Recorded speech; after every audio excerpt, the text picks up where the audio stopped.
Welcome to Sleep Haven. Close your eyes.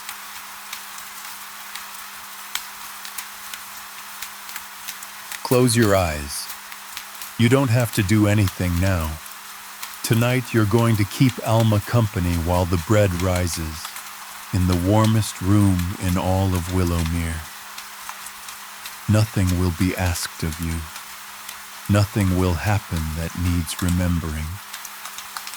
The ovens are already warm, and the rain is already falling, soft as flour, on the streets outside. The rain had come back to Willowmere at dusk, gentler than the night before. The kind of rain that seems less like weather and more like a habit the sky is fond of. It fell without hurry on the slate roofs and the round cobbles, and it beaded on the windows of Marigold's bakery, where the lights were the last on Lantern Street to go out, and the first to come on. In truth, in the back room where the ovens lived, the light never went out at all. Marigold's has stood on its corner for longer than anyone can say with confidence. The building has settled over the years, leaning very slightly into the street, the way a person leans over a counter to hear a friend better. Its bricks have gone the color of crust. Its window is small and deep and golden, and on rainy nights the glow of it stretches out across the wet cobbles like butter melting on warm toast. Inside at this hour, the shop was closed. The chairs rested their heads on the tables. The counter was wiped and shining, and the big brass till was sleeping with its drawer tucked in. The bell above the door, which had said its one soft word 100 times that day, had nothing more to add. But past the counter, through the low doorway with the flower handprint on the frame that no one has ever had the heart to wash off. The back room was wide awake in the quietest possible way. This is where Alma was. Alma had run Marigold's for 30 years, and before that she had helped her mother run it. And before that she had sat on a stool by the proofing shelf and watched her grandmother, so that by now the baking was less a skill she had learned and more a thing her hands simply did, the way rivers flow and cats find the warm spot on any floor. She was not young and she was not old. She had strong wrists, a soft laugh she mostly kept for herself, and flour in the creases of her knuckles that no amount of washing would ever fully persuade to leave. She did not mind. Some people wear rings. She wore flour. The back room around her was low and warm and honest. A long wooden table ran down the middle of it, scrubbed pale by years, its surface full of small dents and dips that Alma knew, the way you know the freckles on your own arm. Along one wall stood the ovens, great patient iron things with doors like ship hatches, and behind those doors the fire had been banked down to a deep, steady warmth that filled the room the way sunlight fills an afternoon. The rain tapped at the one small window. The fire murmured in the oven's belly. And on the shelf above the table, under clean linen cloths, tomorrow was quietly beginning. 12 bowls, 12 soft rounds of dough, each one covered like a sleeper tucked in, each one rising in its own time. There is no hurrying dough. Alma had told this to every apprentice she had ever had, and to several impatient customers, and once, memorably, to the mayor. "Dough takes the time it takes," she would say. "It knows what it's doing. Leave it be, keep it warm, and it will always, always rise. You may sit on the stool by the proofing shelf, if you like. It's the good stool, the one worn smooth. From there you can see the whole room, the long table, the quiet ovens, Alma in her apron moving without hurry, and the window with the rain on it, silver against the dark. The room smells of yeast and warmth and clean linen, with something sweeter underneath. Cinnamon, perhaps, left over from the afternoon, or perhaps just the smell a room gets when nothing unkind has ever happened in it." Alma began, as she always began, with the flour. She kept it in a barrel by the table, and she measured it the old way, by feel, scooping it up in a worn tin scoop and letting it fall into the great mixing bowl in soft white drifts. The flour made a sound like snow would make, if snow fell indoors. A little cloud of it rose and hung in the lamplight, turning slowly, in no hurry to settle. "Some flour always escapes," Alma's grandmother used to say. "That's the bakery breathing. Scoop and hush, scoop and hush." The sound settled into a rhythm, and the rhythm settled into the room, and the room settled around the rhythm until it was hard to say whether Alma was keeping time with the rain, or the rain was keeping time with Alma.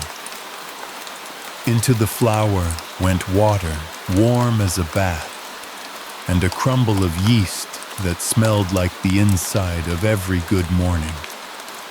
Then salt, a pinch and a bit more, thrown in with the smallest flick of the wrist, a gesture her mother had made, and her grandmother, so that when Alma did it, 3 bakers threw the salt together, and then the mixing, and then the kneading.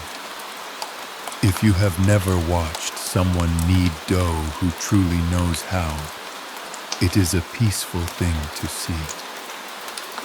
Alma leaned into the table and worked the dough with the heels of her hands.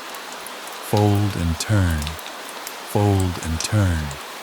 unhurried, unforced. The dough went from shaggy to smooth under her hands, the way a rumpled bed becomes a made one. Fold and turn, fold and turn. Her shoulders moved like slow oars. The lamplight moved with her shadow, back and forth across the wall, a quiet pendulum with no clock attached and nowhere else to be. Fold and turn. The rain on the window. Fold and turn. The fire settling behind its iron door. There are lullabies with words, and there are lullabies like this one.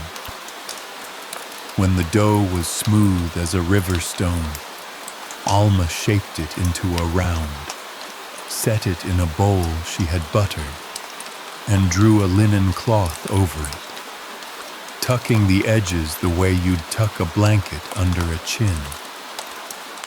Then she carried it to the proofing shelf and set it beside its brothers and sisters, the 13th of the night, and stood back a moment with her hands on her hips, counting without needing to count. "There," she said, "to the dough, or the room, or nobody. Take your time."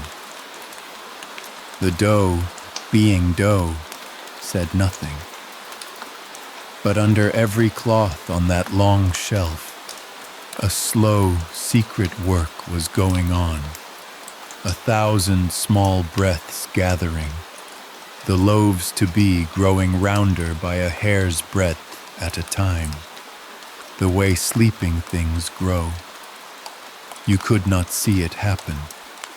You could only look away and look back and find the cloth sitting a little higher, like a person turning over, very gently, in their sleep.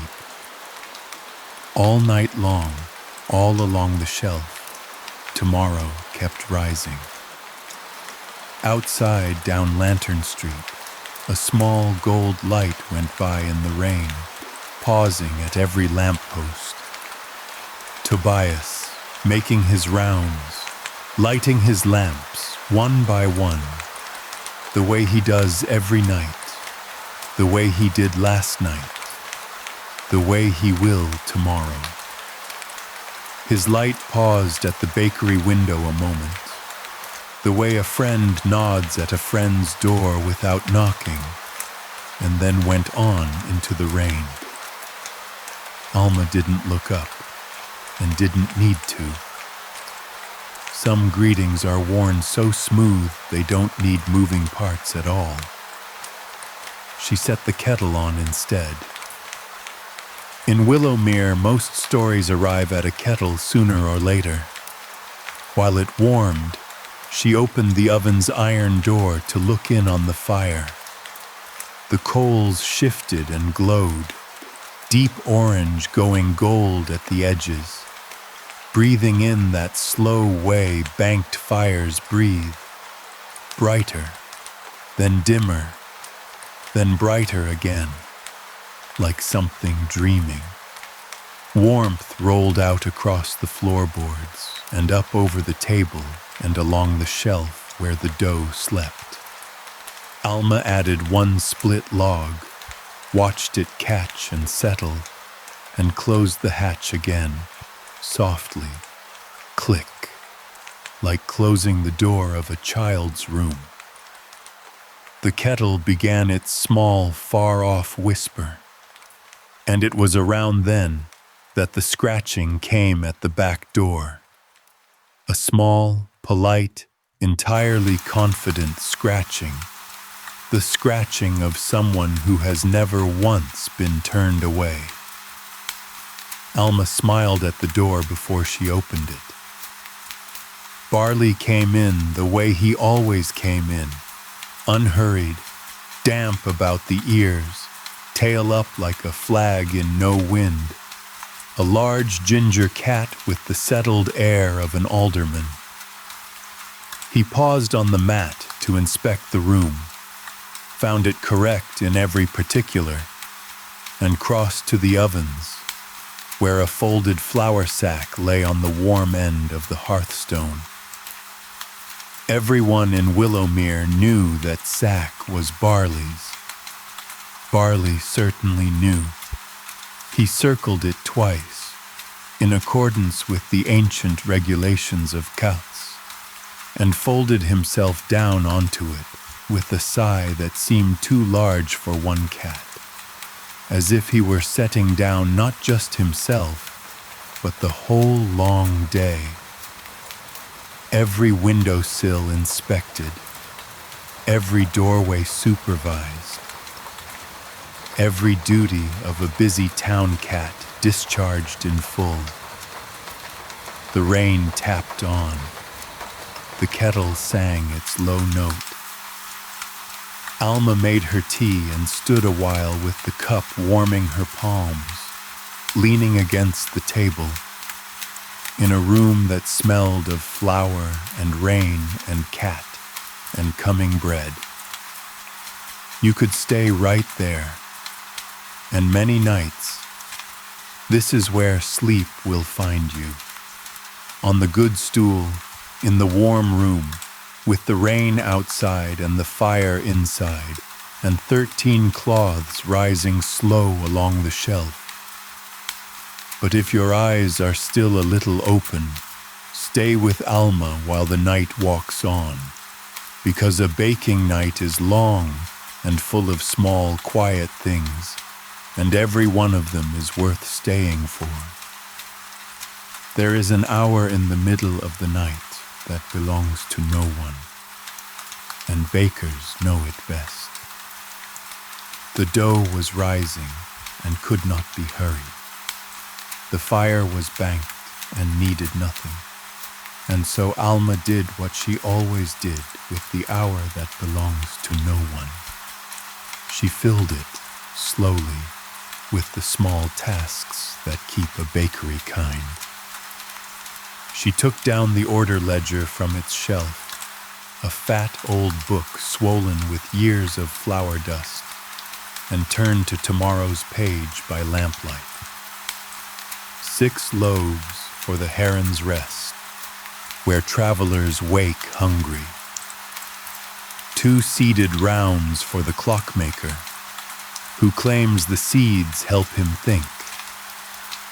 A soft loaf for the schoolteacher. Rolls, a full dozen, for the ferryman, who shares them with the ducks, though he tells everyone otherwise, and everyone lets him. Alma read the page the way some people read letters from family, nodding along, mouthing a name here and there. Then she took her pencil and added 1 line at the bottom, the same line she added every night, and 1 extra in case. In case of what? The ledger never said. But no one has ever gone without in Willowmere, and that line is quietly why. Next came the linen.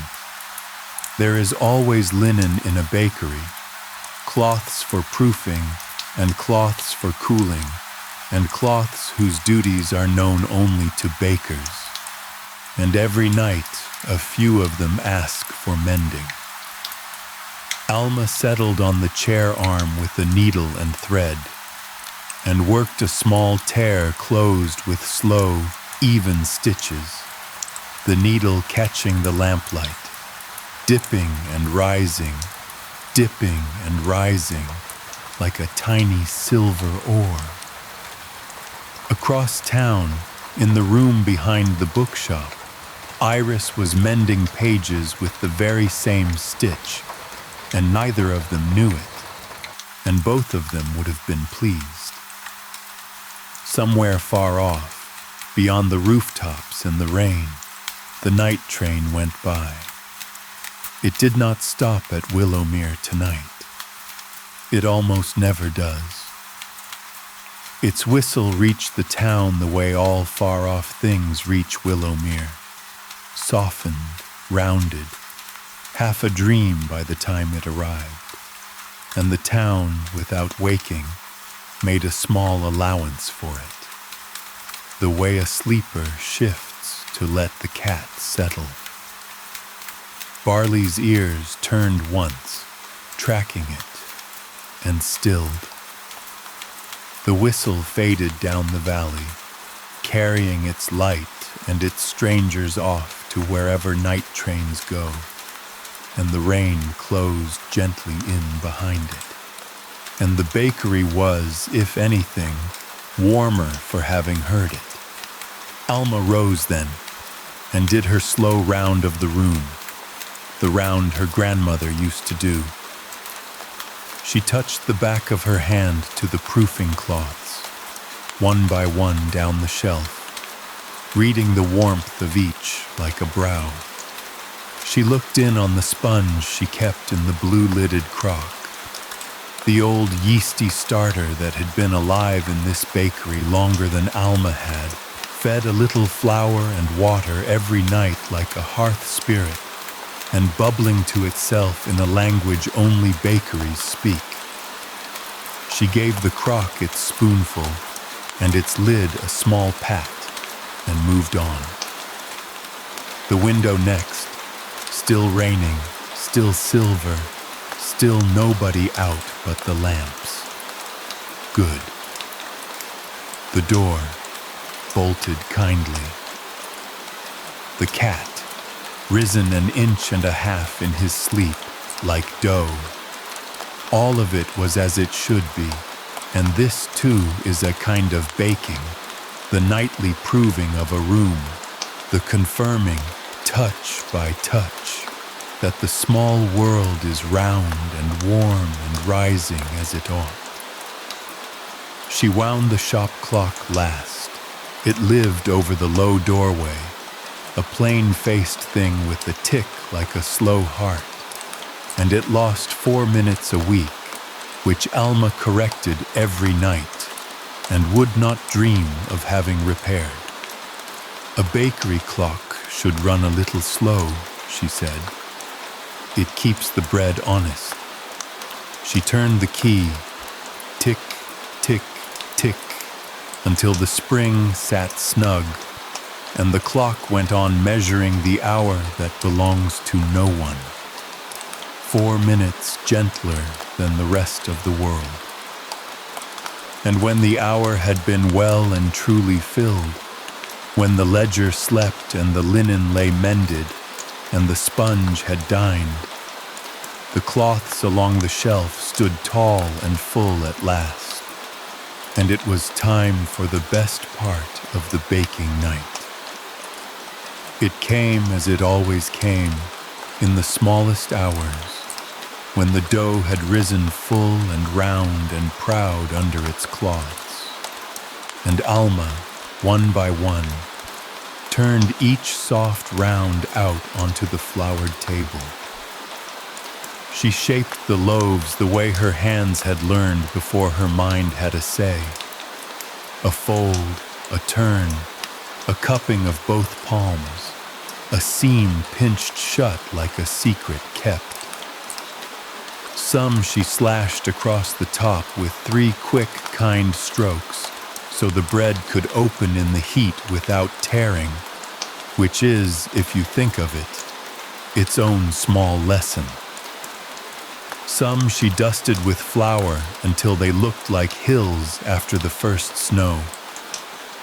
One, the smallest, she shaped into a plump little roll and set aside on its own square of linen. And if you asked her whom it was for, she would have said, whoever needs it, which in Willowmere always turns out to be somebody.